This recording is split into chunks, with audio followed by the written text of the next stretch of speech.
Assalomu alaykum ahli YouTube. Asosda elektrika haqida ma'lumot berib ketaveraman. Yosh bolalar, tushunmaydigan amakilar, nimalar, akalar, ukalar o'rganib olish uchun shit ikki xil bo'ladi. Bittasi ichki o'rnatish uchun, bittasi tashqi o'rnatish. Ichki o'rnatish bu devorni o'yib ichkariga o'rnatadi. Tashqi o'rnatish beton joylarda ustiga o'rnatiladi. Lekin ustki tashqi o'rnatish shitini ham agar devor o'zimizda O'zbekiston sharoitlarida, Qirg'iziston, Qozog'iston sharoitlarida devorlarda ichlar g'ishtdan bo'lsa, uni ham ichkariga o'rnatib olsa bo'ladi. Nima sababdan? Sababi men magazinlarda izlab turib 36 taligini hech qayerdan topa olmadim. Eng kattasi 24 talik ekan.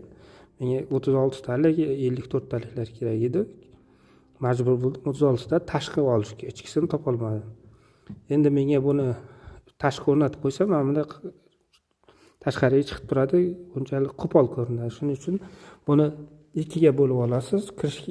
Qopqog'ini ochib nima qilsangiz, mana bunaqasiga ichkariga o'yib kirgizib olasiz. O'yib kirgizganingizda mana bu tomoni devor bilan, qirasi devor bilan tep-tekis qolishi kerak. Qolgan joylarni yaxshilab suvoqlab, tekislab olib, keyin kirishkasini ustiga chiroyli qilib o'rnatib qo'ysa bo'ladi. Bu ham ichki holatga kelib qoladi. Lekin mana bu ichkini tashqi qilib o'rnatib bo'lmaydi. Sababi mana bu tomoni juda xunuk bo'lgani uchun men o'ylaymanki o'rnatib o'tirish hojati yo'q. Tashqini ichki qilsa bo'ladi. Ichkini tashqi qilishni hojati yo'q. Chunki juda xunuk ko'rinadi.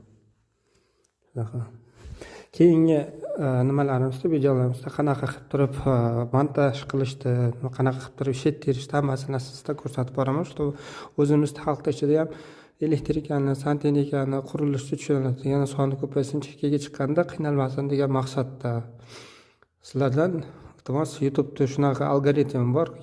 Like bosib, otziv kommentariyada yozsalaring, nimaga ko'tarilib ketaveradi, tepaga odamlar soni ko'p ko'radi.